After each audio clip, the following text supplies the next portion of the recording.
This is a mushroom, and this is a delicious cup of coffee. One of the hottest, newest trends in the coffee world is to put some of this into this. But here's the question, is it any good? Ah, God!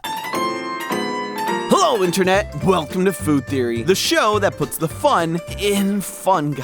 Why do I write this stuff? But let's talk about our favorite fungi, shall we? No, not this guy. Mushrooms. See, mushrooms, if you weren't aware, are quickly becoming the rage in the coffee sphere. From hipster coffee shops to social media, people are starting to pump up this strange new beverage. We're talking mushroom coffee, mushroom teas, and mushroom lattes. And these aren't the only beverages. More recently, the trend has begun to spread toward mushroom energy drinks, mushroom sparkling water, and mushroom mocktails. Blech. This got me thinking, why? Why is everybody so nuts about mushrooms? What the heck is up with this stuff? Does it even taste good? Does it give you a different kind of buzz than regular coffee? Or is it an ancient conspiracy to control us all via cordyceps? That's what I'm aiming to find out today. And maybe, just maybe, we can understand a little more of how this new mushroom coffee breaks the mold. Gather around, loyal theorists, as we prepare a couple of venti-sized shots of reality to put this new trend to the test. First of all, it's important to understand what mushroom coffee is and what it isn't, because sometimes the phrase mushroom coffee can be a bit of a misnomer. To kick it way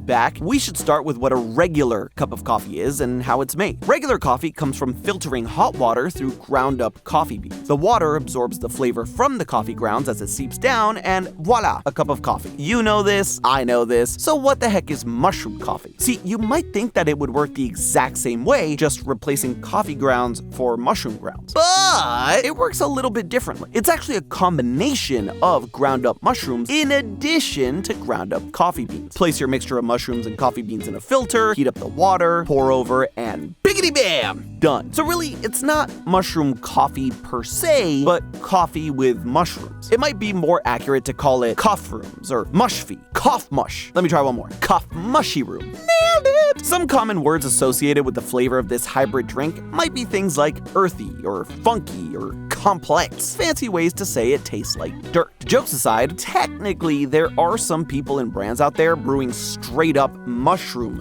coffee with no coffee beans at all as a true alternative. Instead, they use a blend of a bunch of other herbs that will definitely make for a departure in taste. And listen, if mushroom coffee isn't your cup of tea and you'd rather stick with the classic cup of joe, you should never settle for anything less than our sponsor for today's video, Cometeer. Forget having to go through the rigmarole of putting on clothes and leaving your home just to get a decent cup of coffee in the morning. Now you don't need to do any of that, except maybe still put on clothes. Cometeer reimagines what it means to make an incredible cup of coffee at home. No machine required. And it's cool. Literally cool. See, Cometeer sources coffee from specialty roasters like Onyx, Proud Mary, and Counterculture. They brew it to perfection and flash freeze the brew at negative 321 degrees Fahrenheit to lock in that peak flavor. That's just dope in and of itself. You know what's even doper? You get it delivered straight to your door in dry ice. Then all you gotta do is peel back the lid, hit the eject button, drop the puck in your favorite mug, add some hot water, stir, and you have the best coffee you've ever made at home. Or thaw yourself a capsule and you can make an iced coffee or iced latte better than any barista. And if you're someone that needs that extra kick that a regular cup of coffee won't give, each capsule gives 180 milligrams of clean caffeine per cup. Personally, I love Cometeer because I wake up grumpy, sleepy, and at least 3 other dwarves on any given day. And even though I want delicious coffee every day, sometimes I don't want to spend time grinding beans, finding my press, and hoping I don't mess something in the delicate process up. It's stressful, and my day hasn't even started. With Cometeer, there's no thinking. Just drink it. If you haven't tried it, you can get $30 off your first order by going to cometeer.com/foodtheory or visiting the link in the description below. Thank you, Cometeer, for sponsoring us today. Now, let's talk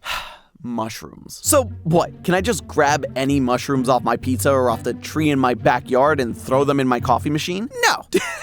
Definitely no. Because let's be real, there are millions of mushrooms out there. Some of them are tasty, and some of them will kill you, some of them will make you big enough to stomp on Goombas, and some of them will have you staring at your hands for hours while listening to the acoustic version of Hey Ya by Outkast. So what is the right kind of mushroom for mushroom coffee? For starters, mushroom coffee is made from medicinal, not culinary mushrooms. Culinary meaning the types of mushrooms you'd usually use to cook your favorite dishes with. Those mushrooms include things like oyster mushrooms, shiitake mushrooms, and portobello portobellos. Medicinal mushrooms, on the other hand, include breeds like chaga, lion's mane, reishi, king trumpet, turkey tail, and cordyceps. Yes, like the kind in The Last of Us. No, it's not gonna do the thing. So that should give you a primer on what mushroom coffee is and a little of what it isn't. Again, it's not just ground up mushrooms, but actually a mixture of dehydrated mushroom powder with ground coffee beans. Another thing to know about mushroom coffee, it is not new. As it is often said, necessity is the mother of invention, and supposedly, mushroom coffee made its big debut during World War II thanks to food shortages in different parts of the world. In Finland, in particular, there are reports of many different types of coffee substitutes hitting the scene, sourced from all different kinds of ingredients, like toasted rye. And one of those substitutes? Chaga mushroom coffee. Now, it's a little bit harder to verify this. It's one of those potential urban legends that may have been popularized by Four Sigmatic, a current leading mushroom coffee brand. Kind of a, see, this isn't just a new fad, our grandparents did it too, kind of thing. And now it just gets repeated as fact. That being said, chaga mushrooms have a black exterior that when steeped in water overnight does produce a coffee-like water in appearance. And even though chaga mushrooms don't have caffeine, they have been found to boost energy and improve biomarkers of fatigue. So it makes sense that somebody would use this as a wartime alternative when coffee beans are in short supply. Something similar happened during the Civil War, when chicory became a popular coffee alternative. And it was so popular that many places like New Orleans still mix it with their coffee. It's become a unique part of their cultural identity. But even if you discount mushroom coffee's wartime roots, there's evidence that many ancient cultures have used mushroom-laced drinks and teas throughout history, dating back to ancient Greece, China, Japan, and Siberia. In some ways, it makes it more old school than traditional coffee, which first became popularized in the mid-15th century. Either way, if mushroom-based beverages are so old, what brought them back into the spotlight? What's responsible for the current new trend? I mean, there's certainly no coffee shortage now, so why the heck would anyone try this? Is it because it tastes amazing? No, it tastes like the inside of a Planet Fitness, and that is not a joke. A big factor, though, is the 2020 COVID pandemic, which kickstarted a consumer focus on health and wellness in their diet, particularly toward plant-based foods. Since then, the market has skyrocketed and is expected to double by 2030. Alongside all of that, supplement use has also seen a boom since the pandemic days, particularly those that improve mental states and decrease anxiety levels. Because if you couldn't tell, most of America is pretty stressed out right now, with as many as 38% more people seeking mental health care since the pandemic. When you add all of these factors together, it makes sense that the time was ripe for not only a supplement that could counteract some of those effects, but also a coffee drink that didn't lead to spikes in anxiety. Enter mushroom coffee. Why? Because supposedly, mushroom coffee has a ton of health benefits that make it better for you than regular coffee. And that is its big selling point. Mushroom coffee being totally groovy for your body may sound ridiculous, but it's not without some basis in reality. Several studies have seemed to find links that suggest multiple health benefits. Those health bennies differ depending on the specific type of mushroom. Kind of like each one has its own sort of healthy superpower. Think of them like the grosser, earthier Avengers. For instance, lion's mane mushrooms, named because of their distinctive look, offer a bunch of supposed health boosts like improved cognitive function, reduced anxiety and depression, enhanced immune system, and support for digestive health. Chaga mushrooms, which we mentioned earlier, are said to boost the immune system, lower cholesterol and blood sugar, support gut health, maybe even help fight off cancer. Which, like, dang, a normal cup of cold brew just kind of makes you need to poop. And the list goes on. Reishi mushrooms boast immune system support, while cordyceps have been found to fight inflammation and aging, in addition to turning you into zombies that are killed by Pedro Pascal. With all of their powers combined, you've got a theoretically potent brain and body-altering brew. And that is precisely what makers of mushroom coffee blends have been promising. After all, it only makes sense that if you add them together, you're now making a healthier for you coffee. And why wouldn't you want to drink that every single day? Especially when you contrast that with traditional coffee, which, let's be fair, has a lot of its own benefits, but has also been linked to things like anxiety, insomnia, restlessness, and digestive issues. In theory, or at least in this case, in marketing, the idea is that by adding these to your coffee, you'll receive the exact same health benefits. That sounds pretty amazing, but if you want to charge me more money than what I already spend on coffee and tell me it's super healthy for me, I'm gonna be skeptical. really skeptical. So I started doing some digging. Medicinal mushrooms themselves claim to be good for you, but do those same benefits actually translate to the cup of faux joe you're drinking? By the time the mushrooms are processed and brewed, do the effects still exist? Or is all of this hype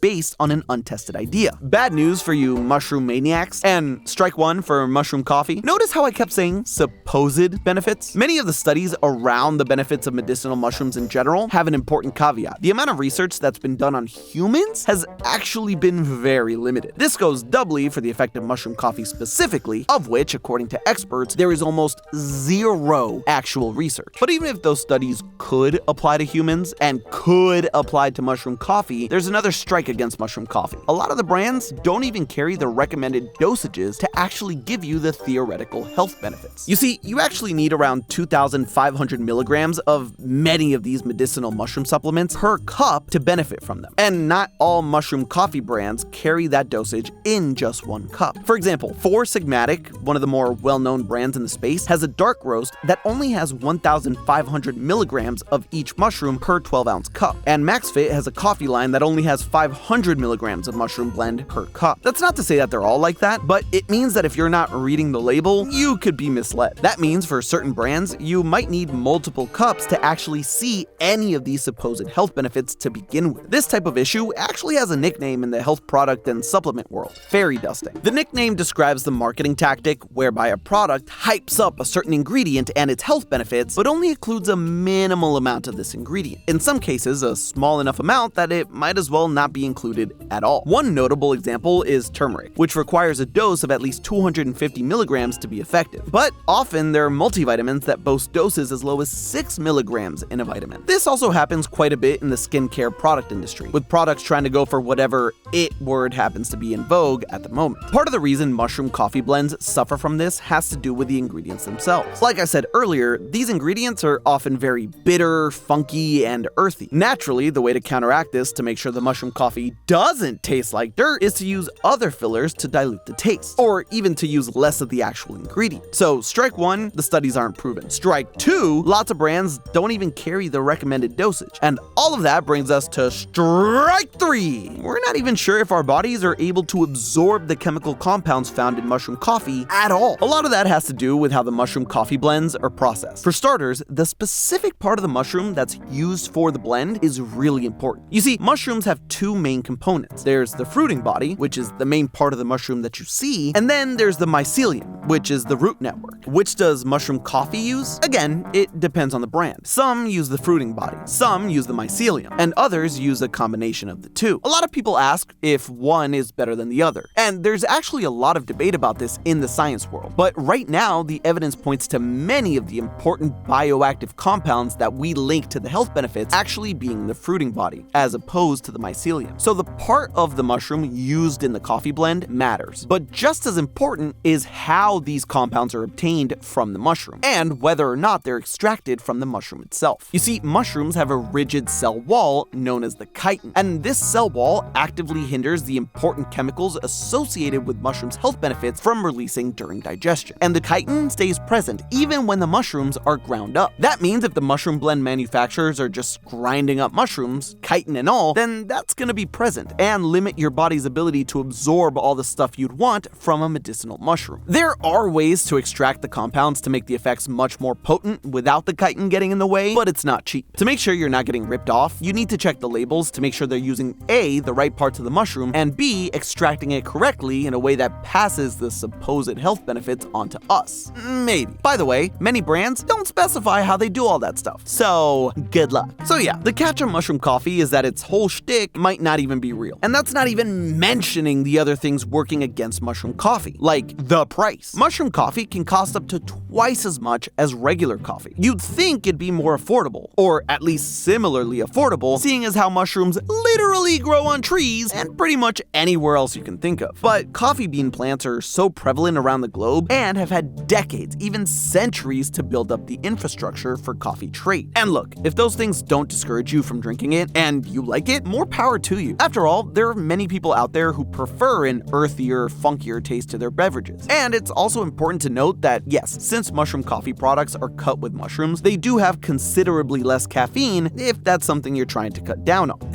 To be honest, I'm just kind of tired of these companies hopping onto health trends, selling a more expensive product, and promising all kinds of benefits that might not actually be there. They may not care if their claims are true, but you definitely should. In general, you should be wary of companies telling you that ingredients found within them are gonna cure your problems. And learn to read the labels so you can make sure you're getting what you think you're buying. Mushroom coffee isn't the first, and it certainly won't be the last in a line of products that may or may not have health benefits. Still, if you're looking for a morning buzz that could possibly make your Mondays seem a little bit less stressful, it certainly couldn't hurt.